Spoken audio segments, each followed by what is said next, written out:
Hello. Hello, Papa Jackson. Good evening po. Kumusta po kayo? Good evening. Good evening po. Oh my God. Oh my God. What's your name? This is May po. How do you spell that? It's M-A-Y.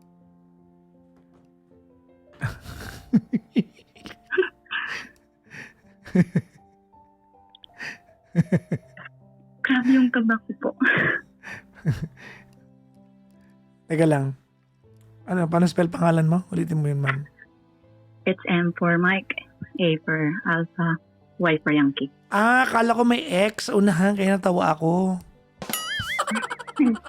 Yung pala, it is. Ilan taong ka na? It's 29 po. 29. Asan ka? Yes. Anong lugar ka ngayon? Well, PA po talaga ako. I mean, Wala just, akong permanent. where you calling from tonight? Divisoria po. So Maynila. Up. Tama? Yes po. Anong ginagawa sa buhay ni May? Ano po? Anong ginagawa sa buhay ni May? VA po. Virtual assistant. Yes po. Wala kang duty ngayon? Meron. Pero okay lang po kasi tapos na. Okay. Apa. Hay, nako. O sige. Anong mapaglilingkod ko sa'yo? First of all po pala, gusto ko pong pasalamatan ng opportunity po. Thank you po. So, ayun po, Papa Jack, mahaba po yung kwento ko. Pero papaiksiin ko na lang kasi kagaya ko maraming nag-aantay. It's okay, it's okay. It's okay, it's okay. So, ayun. Paano pa? Alright, so, I'm a mother of one. Baby girl po, 3 years old. Then, I have a partner po for 6 years. Okay, wait lang. Let's stop right there. You're a mother of one. Apa. Baby 3 years girl. old. Yes po. So yung partner na binabanggit mo, siya yung tatay? Apa. For Okay. 6 years na po kami. Opo, so, actually, wala ako sa bahay ngayon. Lumayas ako dun. Pumunta ako dito sa tita ko. Iniwan ko dun yung anak ko. Papa Jack, gusto ko lang pong humingi ng advice sa inyo kung ano po yung gagawin ko. Dala ko lang po yung laptop ko and backup internet ko para makapag-work po ako sa bahay ng tita ko. So you practically left the house kung saan ka nakatira ng partner mo? Opo. Kailan pa? Last night pa. Bakit? Ano nangyari?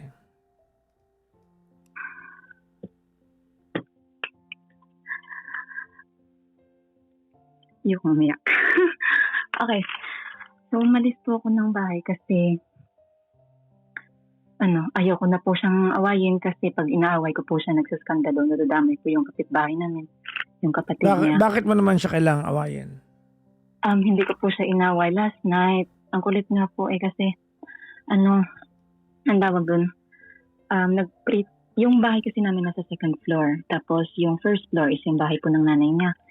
So every time po na nag-aaway kami or meron kaming hindi pagkakaintindihan, imbes na kausapin ako, dalanda niya sa panaog or bababa, tapos pupunta din sa nanay niya. Okay. Imbes na kausapin ako, yung nanay niya yung kausap niya, tapos yung nanay niya magagalit sa akin kasi daw bakit ko doon inaway, bakit daw ganito. For 6 years po, Papa Jack, ganun. So sa madaling sabi, nakatira kayo sa poder ng side niya? Compound po yun, Papa Jack eh. Compound. So parang bahay po na pinatayo niya kaso sa second floor kasi nga wala ng area. So meron kami talagang parang studio type. Okay. Na amin lang. Para sa amin. Tapos yung kapitbahay is yung kapatid niya. Tapos nung isang may tempered, short-tempered po kasi siya. May angry issue siya. Na konting lang. No, I wanna know, anong pinagawa niyo last night? Kulit. Yung mantika lang na natapon sa hagdan. Kasi naka-break ako noon. 30 minutes break. So you were working. Apo. Okay. Kasi VE ka nga pala. Okay po. Apo. So naka-break ako noon. So Mhm. bumaba ako sa baba. So, tapos nakita ko yung hagdan is sobrang ano ng mantika. So kinuha ko yung basahan sa baba. Tapos Mhm. sinabunan ko. Tapos pagbalik ko, pinunas ko sa hagdan. Kaso ayaw matanggal kasi yung hagdanan po kahoy. Sino ba So ang nakatapon ng mantika na yan kasi? Pusang siya, galaw. siya. Ah, Opo. okay. Tapos ano, kumuha kasi 30 minutes lang ako eh. Natapos na yung break ko. Kasi nag-CR pa ako tapos Kumbaga, natapos na ako. isiningit mo na lang yung ano, yung household Opo, chore. opo. Parati Okay. po akong ganun. Mm. Parati po akong ganun kasi siya sa araw nagtatrabaho. Ako din naman po sa gabi nagtatrabaho. Bali, Anong work niya? promodizer po. Okay. So parehas kayo may trabaho. Opo. Okay. Ako po nagbabantay sa anak namin pag Mhm. araw. Then pag night naman po siya Okay. hanggang sa makatulog yung bata. Mhm. So, siningit ko lang yung ano, kumuha ko ng powder ng sabon, tapos binuhos ko doon sa hagdan, tapos sinabi ko sa kanya na pasuyo naman ako para hindi naman kumapit yung mantika sa sahig kasi delikado kapag bumababa kami ng bata. Mhm. Nakarga-karga ko. Pag dulas lang ako doon, dire-diretso kami sa baba. Tapos ang taas pa naman, 13 steps ng hagdan. Ang ganda ng bilang na bilang mo ah. Bin- Opo. Mm. Okay. So, ayun po. Pinagmumura niya ako kasi in-game siya sa ML. Parati pong ganun. Mm. Laking Manila po siya, laking Bacolod po ako. So, sanay po ako sa trabaho, sanay po ako sa pagbabanat ng buto. So, pagod na ako. Papadya kasi napupuyat din ako sa pagbabantay ng anak ko sa araw. Okay. Then, for 6 years po ganun, tinanggap po siya. 3 months pa lang ako buntis ng babae. Tinanggap po kasi po ko ma-product of a broken family. So, takot po ako na baka sa anak ko maranasan niya. So, tinanggap ko. Okay. Tinanggap ko ulit. Tinanggap ko rin na wala siyang alam kasi favorite sa laking Manila. Di marunong maglaba, di marunong magluto. As in, wala. As in. Mhm. Tapos, nung nang babae siya, kinulam daw siya. Nag-stop siya ng trabaho for 2 years. Tapos, ako po ang nag-decide na dire-diretso ng trabaho. Okay. Umuwi po kami ng Bacolod. Dala ko po siya. Hindi niya kaya doon. Hindi magsibak ng kahoy, hindi niya kaya. Umuwi siya, bumalik siya sa nanay niya. Kasi siya lang. Pero kalaunan, dahil nga nahihirapan ako doon, nagtatrabaho ako sa Bacolod, at the same time nagbabantay ako ng anak ko, wala rin po akong maaasahan kasi ang mga kapatid ko po nag-aaral, maliliit pa. Tapos college student pa yung sumunod, yung nasundan na po na na nasa bahay. Kasi yung iba po nasa Manila na po ay may trabaho, yung iba nasa abroad. Mhm. So wala po talaga akong maasahan to the point na nag-decide na ako na sige, dali ihatid ko muna yung anak ko sa Manila. Total wala siyang trabaho. So for 10 months sila ang nagbabantay, namulat ang isip ng bata na sa kanila. Tapos nag-decide akong umuwi ng Manila last May 11 to be exact. Mhm. Iniwan ko po yung trabaho kasi hindi ko kaya, nangungulila ako papadya. Sige lang, sige lang.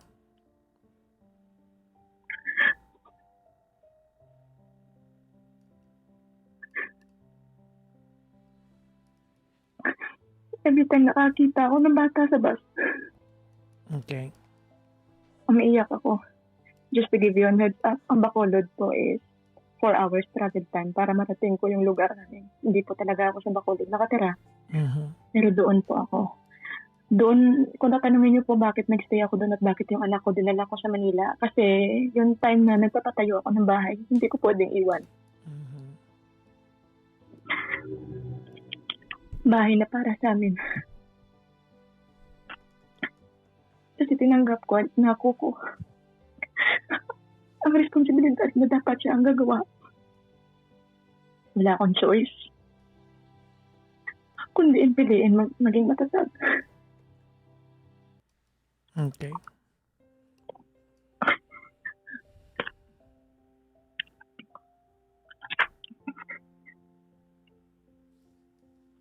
Papa Jackson, 6 months, magsi-6 months na ako nasa Manila this coming December 11. At simula nung umuwi ako dito sa Manila, kalbaryo po. Hindi natanas ko. Hindi ko siya maiwan dahil mahal na mahal siya ng anak ko. Parating sinasabi sa akin, Mama, where's Papa? Every time na subukan kong lumayas kasama anak ko. Isang beses pumunta kami sa Cavite doon sa tiyahin ko sa 13 Martires, ang layo nun eh. Wala akong tulog after ng shift ko. Wala akong tulog. Punta kami doon, dalawa ng anak ko. 3 years old. Walang ginawa ang anak ko, kundi hanapin siya.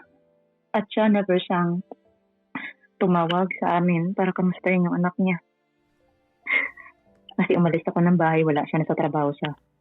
Pag-uwi niya, nanay niya lang nagkwento. Ni man lang, oo, umalis ako. Kasi ang bigat, wala akong mapagkwentuhan doon. Tapos kung nagkwento ako doon, ako lang sisisihin. Pag nagkwento naman ako sa kapatid ko, sasabihin, sinasali ko yung kapatid ko. Pag nagkwento naman ako sa nanay ko, sasabihin, bakit kailangan pa malaman ng nanay ko? Wala po akong tatay, Papa Jack. Papa Jackson. Ang hirap. Ang hirap po.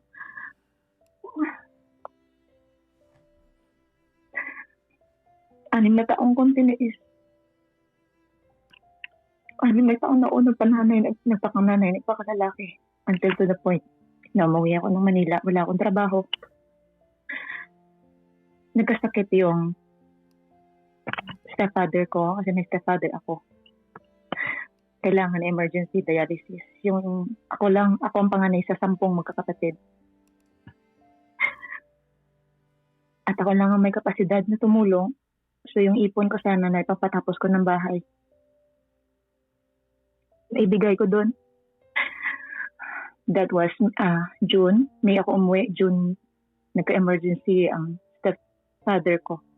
70-30. 70 ang chance na mamatay siya. 30% na lang yung chance to live.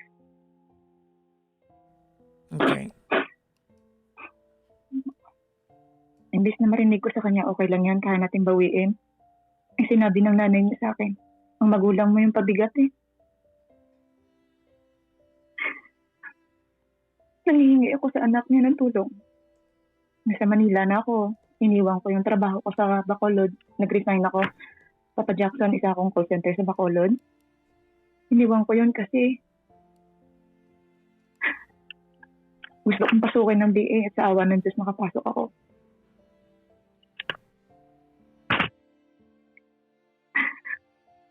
At sobrang bigat na bigat ako, Papa Jackson, kasi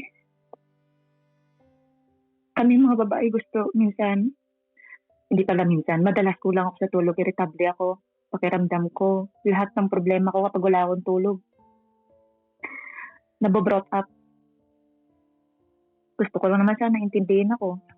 Pero sasabihin niya sa akin, ginagawa mo akong freedomable. Ang gusto ko lang naman, partner kita eh. Pag nagkwento ako sa iyo ng bigat ng nararanasan at nararamdaman ko, sana, nandyan ka para makinig. Hindi yung para husgahan ako. Paano husgahan ako pagdating sa pamilya ko? Oo, may anak na ako. Alam ko yun. Kaya nga ako nagpatayo ng bahay eh. Para kung sakaling mag-for good ako doon. Kasi ayoko dito talaga, Papa Jack. Papa Jackson, ayoko sa bahay nila. Kasi nga, alam mo kung wala akong kakampi doon. Sasabihin niya sa anak niya na hindi ko naman kinakampihan ng anak ko, no? Pero pinapagalitan niya ako sa harap ng anak niya. Ayoko siyang sisihin. Pag pinapagalitan niya ako sa harap ng anak niya, sabi ko lang, pasensya po, ma. Sasabihin niya sa akin, anong pasensya? Sobrang sakit. Pinapaakyat ko yung anak mo, ma, kasi gusto ko magkausap kami doon sa taas na kanilang bilang mag-asawa.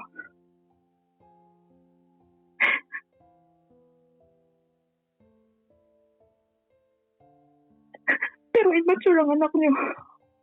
Tanungin niyo ako kung bakit tinatrato ko siyang bata. Kailan ba siya nagpakatatay? Kailan ba siya nagpakaasawa? Kailan ba siya?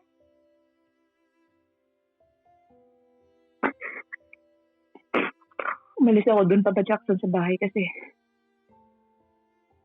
kada away namin or kada meron kami hindi pagkakaintindihan. Pakiramdam ko nababastos ako, Papa Jackson. Imagine mo sa harap ko, kukunin niya yung mga gamit niya, bababa niya doon sa baba. Para ano? Kaya nung bumaba na siya sa baba, dala-dala niya ng mga gamit niya. Nag-decide na ako, first time, sa buhay ko. At masakit. Naiwan ko yung anak ko doon. Walang paalam.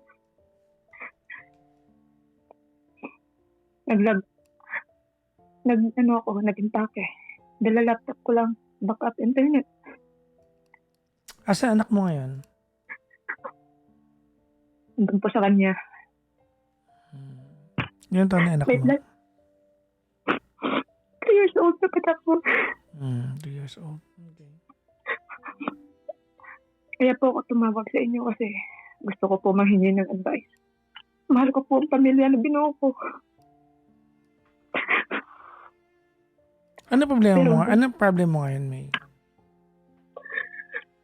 Ano pa? Ano problem mo ngayon?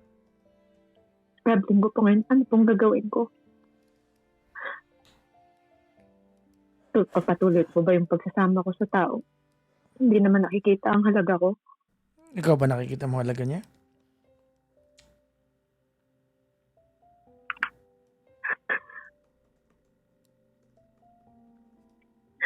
Hindi na po. Siya. Sa sakit na naranasan ko, Papa Jackson. At sa pinaranas niya sa akin, tinuruan niya ako. Tumigas ang puso ko.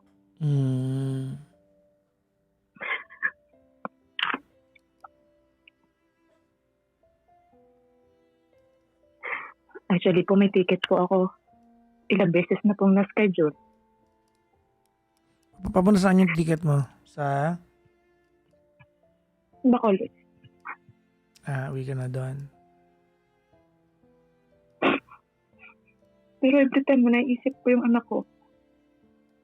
Kung gano'n niya kamahal ang papa niya. Nare-reschedule ko na naman. Buti pwede yun sa airline. Wala namang ganun ticket sa airline na ma-reschedule.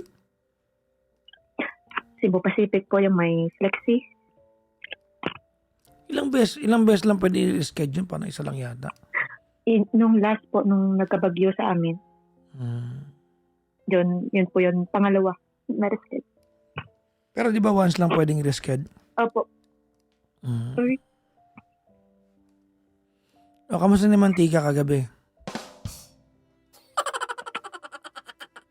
Ha? Ayun, tinapon niya yung kawali sa bubong ng kuya niya. Galit na galit yung kuya niya. Kasi nga yung anak, may Ikwento mo. sakit. Pero yung mantika, okay na. Diba? Para lang sa ganun, mumurahin niya ako ng mumurahin. Lahat ng bagay sasabihin niya sa akin. Ang gusto ko lang naman, ang safety dun. Kasi ayaw ko ipagpabukas kasi ang mantika ko kasi pag dumikit sa kahoy yun, nahirapan ka ng tanggalin. Tapos, ang langgam. Mantika, nilalanggam? Nagbago na pala ng trip yung mga langgam ngayon, ha? Talaga? Yun po yung sa amin dun eh. Wait lang. Yung sa inyo nilalanggam yung mantika? Asukal lang po ba dapat? Pati Ewan asin. ko. Just kidding. Wait lang. Ibig mo sabihin yung mga langgam sa inyo magtutorta ng talong? Ha? Totoo ba? Weh! Grabe yun, ha? Lala nun, ha? Grabe yun, ha? In fairness. Ay, nako. Ulitin natin. Ako pinababayaan lang kita because I wanted you to tell me yung laman ng puso mo. But I wanna go back to what happened last night. What happened last night was so telling. Okay. Naka-duty ka. Tama. Nag-break ka ng 30 minutes. Tama. Opo. Okay. Pag-break mo ng 30 minutes, nakatapon siya ng mantika sa hagdan na nakita mo. Tama. Opo. Ako po yung pasada tapos papatapos ko lang sana sa kanya. Minura na ako ng minura. Wait lang. Paulit-ulit na mura. Wait lang. Oh. So, nung nagtapos ka duty, nagpunta ka sa hagdanan. On break, yes po. Tapos nakita mo yung mantika sa hagdan. Opo. Okay.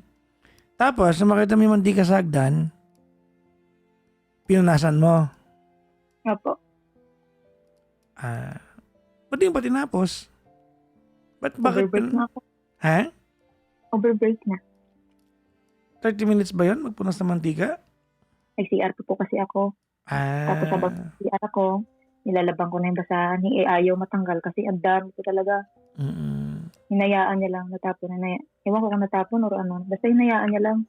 Kahit nga nanay niya nagtanong, bakit hindi niya agad inano eh. Safety ng bata nga yung iniisip mo lang. Paano mo siya kinausap nung nakita mo naglalaro ng cellphone? Ayos, may sisuyo. Paano? Sabi ko pa suyo naman, ikaw na matapos, pinasadahan ko na. Kaso ayaw talaga matanggal. Ayaw na yung powder. Yung powder, sinunaw ko na binuhos ko sa hagdan. Kapasada. Niya putang ina, ang dami mo. Suyo, tika lang, huwag kang magmumura. Ay, sorry. Oo. Loko na talaga naman. Hindi, sinabi ko lang yung pagkakasabi niya sa akin. Pero sorry po. Ulit-ulit niyang ganun kasi in game, aywan ko. Hindi kasi ako makarelate sa ML, baka talo siya o hindi ko alam. Parati pong ganun. Yung buhay niya po sa pagpapamilya, umikot lang sa cellphone. Ako na lahat. Anong oras ang trabaho niya ba? Alas 8 po. Alas 8. Ng umaga. Okay. Hanggang alas 5. Hanggang alas 5. Apo. Ikaw, ang oras ng trabaho mo? 6 po. 3. Okay. 6 ng gahapon? 6 ng gabi? Apo. 2 to 3 ng madaling araw. So, meron kayong alas 4 hanggang bandang alas 6 para maglambingan, parang gano'n na. Kasi wala na po. patulog ka. Magagalit yun pag... Patulog ka pagising siya, parang gano'n na. Tama? Wala na po. Tulog na yan. Ano ba yan? Ako rin po, kailangan ko rin matulog kasi nagigising pa ako ng alas 7, alas 8. Para sa anak ko naman. Okay. Ugali mo talaga maglayas? Hindi. Parang sa kwento mo na to, ilang beses ka na naglayas? Pangalawa pa lang. Yung una, yung 6 na taon na kasi ako, papadyak na tinitiis ko lang. Yung alin? Yung ugali niya po. Ano ba ugali niya? Yung pakiramdam ko po, Papa Jackson, na ako lang ang bumubuo ng pamilya ko, na parang ako lang yung tao. Ipaliwanag mo nga yan kasi hindi ko naiintindihan yung ikaw lang bumubuo. Paano yan, ma'am? Paano ikaw lang? Yes po. Alam mo po yung pakiramdam na ikaw lang ang kumikilo sa bahay. Siya pagdating sa trabaho, upo lang siya. Higa. Yung anak ko, ako lang din. Ang sa utak ko, obligasyon ko naman yung dapat eh. Kasi sana ang gusto ko lang magtulungan kami kasi may trabaho rin ako. Nito lang yun siya, Papa Jack, nagtrabaho nga nung August lang. Kumbaga, lagi siyang walang work. O, lagi siyang walang work. Tapos pag wala naman siyang work, puro lang siya ML. ML lang talaga. Tapos paano kayo nagkakilala niyan? Nagkakilala po kami niyan sa coffee shop. Bakit? Ba't kayo nagkakilala sa coffee shop? Anong ginagawa niyo doon? Anong ginagawa mo doon? Ano po kasi ako? Traveler po kasi ako dati before pandemic. Paano traveler? So, nag-join po ako sa mga hike. Talaga? Kahit mag-isa ka lang? Opo. Ano mga bundok na akyat mo? Daraitan, Pulag. Pulag, hindi ko pa Daraitan eh. Nakyat ko yan, malakas ulan eh. Opo, tapos yung iba po dito sa Negros, Bacolod. Tapos mga dagat, ganun po. Nagjo-join lang po ako na ako lang po talaga mag-isa. Ang galing. Ta- Pangarap ko Kasama rin ko. yan eh. Yung solo lang ako. Yung wala akong ibang kasama. Opo, kasi nga po, Naakyat ako ng bundok, mag-isa lang ako. Pag sinabi mag-isa, may guide akong kasama ha. Kasi sa mga bundok, hindi pa pwedeng walang guide. Pinapauna ko lang. ang ibig ko pong sabihin mag-isa ako is yung mga kasama ko po hindi ko May ganon. kakilala. Pero ngayon Joiner kasi po ako na nag-organize sa gym namin eh. Wow, Ako na promotor, ako na pasimuno. Nung ano po, nung nagka-pandemic, ayun po, nag-open po yung boundary ng mga coffee shop na bandang malapit na sa metro. So yun, pupuntahan ko po yun. Doon po kami nakakilala. Okay. Parang kilala po siya doon ng friend na kasama ko, tapos parang nareto sa akin. Ganun. So, second boyfriend ko po. Tapos, gano'ng katagal ka nagligawan? 2 years? 2 years ka nagligawan? Opo. Ay, hindi. Sorry. 2 years ka na naging kami. Bago nagka-baby? Opo. Gano'ng katagal ka niligawan? Months lang po. Mga ilang buwan? Hindi ko na po maalala. Basta hindi po umabot ng taon. Mga ilang buwan? Hindi mo alam mo yan. Alala mo yung mantika eh. Ano ba? Mga ilang buwan? 4 months ata? 5 months? Kalahating taon? Mga ganun po. Opo. Basta hindi po umabot ng taon. Okay. Hindi umabot ng taon na. Opo.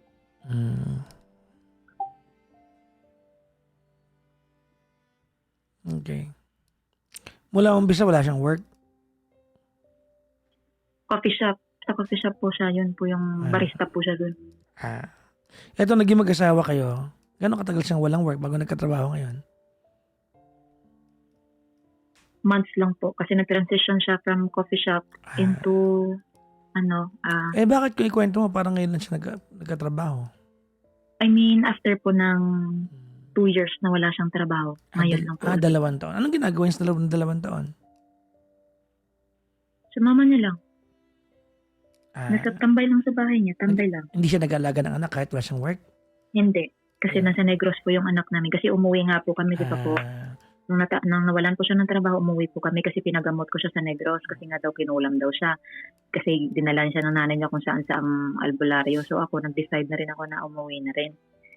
Tapos dinala siya, tapos doon siya pinagamot. Nung hindi niya na gusto yung vibes ng probinsya kasi magsisibak ka doon ng kahoy eh. Mag-iigib ka doon. Hindi niya kaya. Tapos minsan, napagsasabihan siya ng nanay ko, ay ayaw niya rin mapagsabihan. Na dapat maging ganito ka, tatay ka na. Maging masipag ka, mas unahin mo yung parang ang dating, dapat hindi pa siya handa sa obligasyon ng full-time father. Ganun na. Opo. Yun lang. Yun lang talaga. Kaya nung nakita niya na sinalo ko na, yung parang sinabi niya rin sa akin yan, na nanliit daw siya kasi mas ako daw yung anong gagawin? Anong gagawin mo? Wala siyang work. Alam ka naman wala ka ring work, sinabi, diba? ang sagot ko doon, so kasalanan ko na nang babae ka at kinulam ka ko, no? So kasalanan ko, bakit? Paano yung kulam? Paano nangyari sa kulam? Ipaliwanag mo nga yung paano yung kulam. Nanginginig yun siya, Papa Jackson, tapos pina-hospital ko pa yun. Talagang pina-MRI ko kasi ulo niya ang tama eh. Yun pala, nakita na meron silang history ng nervyos sa side ng papa niya. Okay. Pina-MRI ko pa yun na with contrast para makita kung baka merong baradong mga ugat sa ulo or pati tenga niya or kasi nga po, tatay siya ng anak ko kaya inumbisan ko rin. Kahit ginanon niya ako, Papa Jackson. Tinanggap ko pa rin, pinagamot ko pa rin, inalalayan ko pa rin. Hanggat sa naubos na ako, napagod na ako, isusukli niya sa akin ganito. Simpleng bagay, pag-aawayan namin, mumurahin niya ako. At ang gusto ko lang naman, kaayusan ng pamilya namin, di ba? Sabi ng utak ko, kung simpleng bagay, hindi niya mahandil-handil, hanggang kailan ko kikim-kimin ang sama ng loob ko. Kasi ayoko nga siya awayin, kasi pag sinabihan mo siya, sumasabog siya, pinangtatapon ka tulad niyan. Pinangtapon niya yung kawali sa bubong ng kuya niya, hindi galit na galit ang kuya niya. Yung kawali Gusto ba ko. nandun pa sa bubong ngayon? Andun pa rin, pag alis ko. Hindi, to be honest, andun pa rin, pag alis ko. Kumalabog doon yung anak ng kuya niya, may sakit pa yun Gusto daw ako kausapin kasi hindi na daw kami pwede magsama kasi hindi daw kami nagkakaintindihan. Yun lang. Kasi ang kuya niya, lahat ng kamag-anak niya, pinantatawag niya yun kapag nag-aaway kami, kausapin daw ako. Nung last time, nakakauwi ko pa lang ng Bacolod, galing ko pa lang ng Bacolod, last week yata ng May yun, umakyat ang kuya niya doon. Pinagsabihan ako kasi nasira ko na yung electric fan Sinabihan ako ng kuya niya na kahit Bakit anong mo galit. nasira yung electric fan? Sobrang galit ko. Nabagsak ko, nahagis ko. So ano ka rin pala na Sobrang, volatile ka din pa nagalit. Pareho lang pala kayo. hindi naman po. Kaso, Sinira mo electric fan, hindi ganon? siguro ganun na rin. Hindi nga. Pero hindi ko na, Hindi kasi ganito, unang-una sa lahat, ganito. Kaya pinababayaan lang ito magkwento kasi ang tanging dahilan kung bakit nandiyan ka sa relasyon na yan ay dahil meron kang inaapatan na konsepto ng buong pamilya. Maliban doon, wala ka ng dahilan na nandiyan ka pa. Tama ka mali? tama po.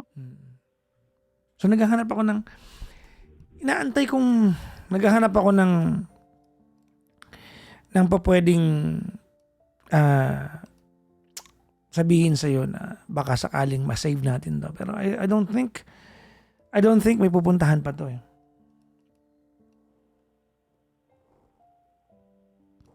I think you are halfway out. Yes po, Papa Jack. Tama, no? I think you are halfway out. Diba? Yung sinasabi niya sa akin, hindi naman kami daw aabot ng 6 na taon kung hindi niya ako mahal. Hindi usapin dito yung mahal . Diba? Kung mahal ka niya, mahal mo siya. Hindi na usapin .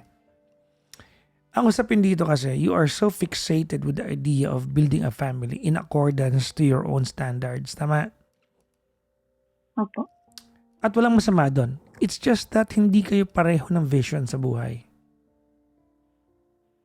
Nagmamadali kang i-lead yung relasyon and he's taking it easy kasi wala siyang deadline sa buhay. Typical na ugali ng isang binata na walang anak. Tama? Opo. Hulaan mo ka ng payo ko sa'yo. Ano po? Edi, may laptop ka naman. May internet naman sa Bacolod. Uwi ka na. Galing mo anak mo.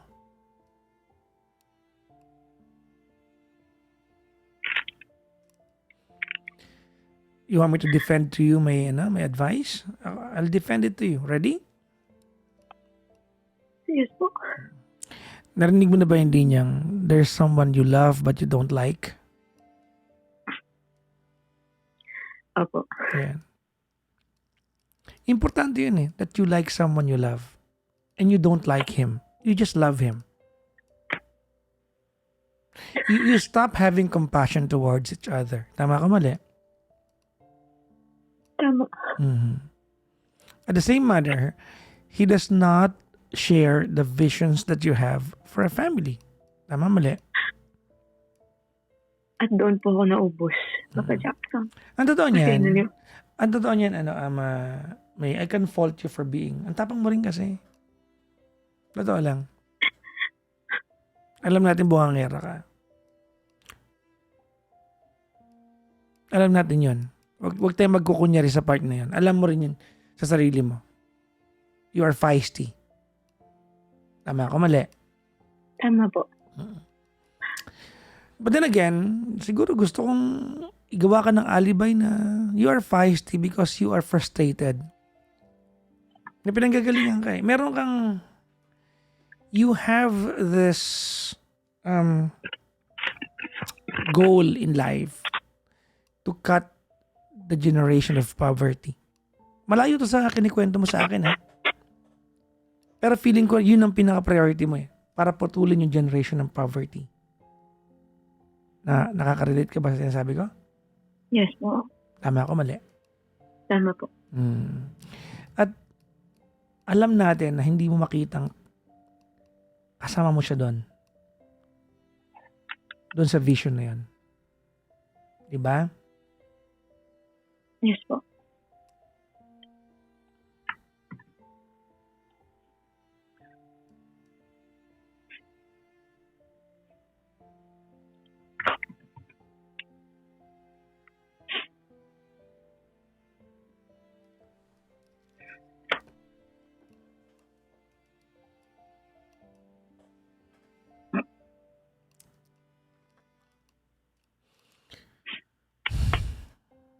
Yung kagabi, yung away nyo kagabi, maliit na away yun eh. Nakakatawa nga eh. Tama. Pero napuno ka na. Wala ka ng amor sa kanya. Tama, mali? Tama po. Napuno ka na. Wala ka ng amor sa kanya.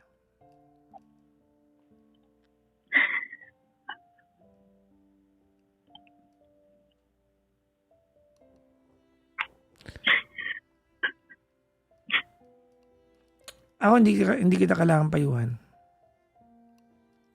Alam mo kung bakit? Bakit po? Kasi tawagan mo ko o hindi, alam natin makipaghiwalay ka na. Alam mo yan. Tama? Kaya ka umiiyak kasi buo na yung loob mo makipaghiwalay. At alam mo rin ba't mo ako tinawagan. Umaasa ka na baka makumbinsi kita at maliwanagan yung utak mo na pabalikin ka doon.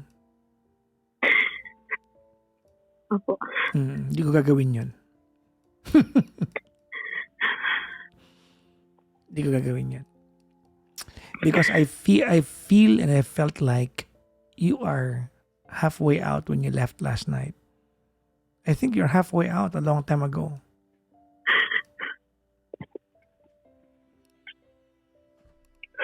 Tama po. Nilalaban ko lang.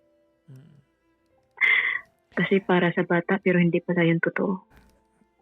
Dami na ako nakausap na ganyan.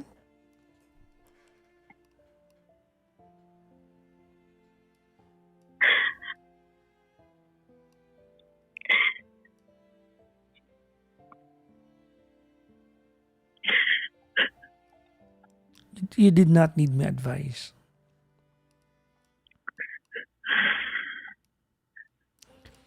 If there's anything na pwede kong ipayo sa'yo, alam mo kung ano? Ano po? Well,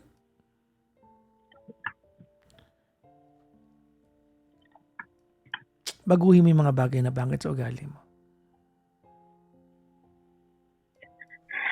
Sige po. Alam mo kung ano yun. You are not that lovable, alam mo yan. Napaka-feisty mo masyado. You are always on defense. Parang lagi kang inaaway. Hindi ko sinasabing tama, naintindihan lang kita. Given the background na kinuwento mo. Iba kasi yung iba kasi yung pakiramdam ng galing ka ng probinsya. Tapos nagpunta ka ng Maynila and alam mo that there's more that you can do with life. Tapos may asawa ka na. Tapos yung asawa mo, chill-chill lang. Tapos mamadali ka may ma-achieve. Diba na? Yung takot mo para sa buhay na baka maghirap ka, no? Na hindi mo maputol yung generation of poverty. Yung takot mo is not only for yourself, it's for your kid. Tama? Apo. I will not, nag-gets ko. I will not ask you to go back to him. Matagal ka nang nakaalis dyan. Hindi ka lang makaalis kasi siguro logistically medyo mahirap. Nung kagabi na umalis ka, alam mong dito na pupunta yan eh.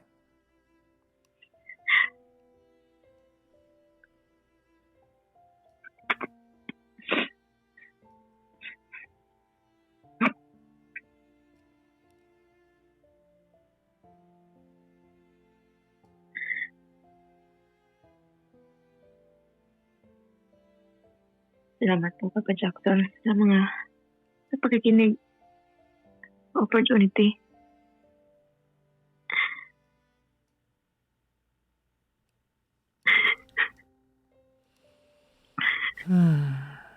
Masakit man pero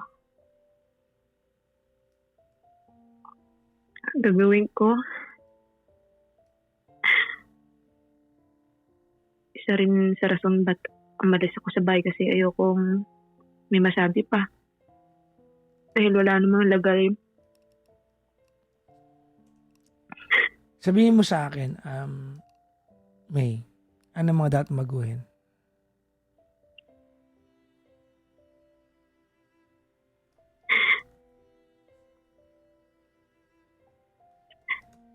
Pakiramdam na parati akong inaaway. At the way ako,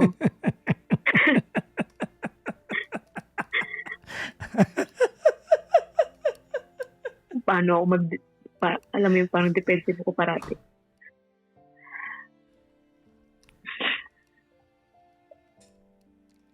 Kasi 16 years old pa lang ako, Papa Jackson, nasa Manila na ako. You have been fighting. You have been fighting all your life. Kaya bit-bit mo yung pagiging feisty mo. You will need a guy who will understand what you've been through para mahalin ka ng tama.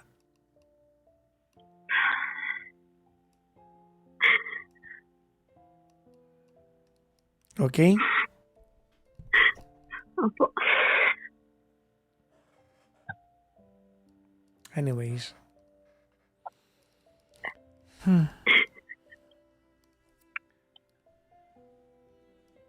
Anything more? Wala na po, Papa Jackson. Maraming salamat po ulit. You did not need my advice. But I'm happy you asked for it. Thank you po. Thank you po.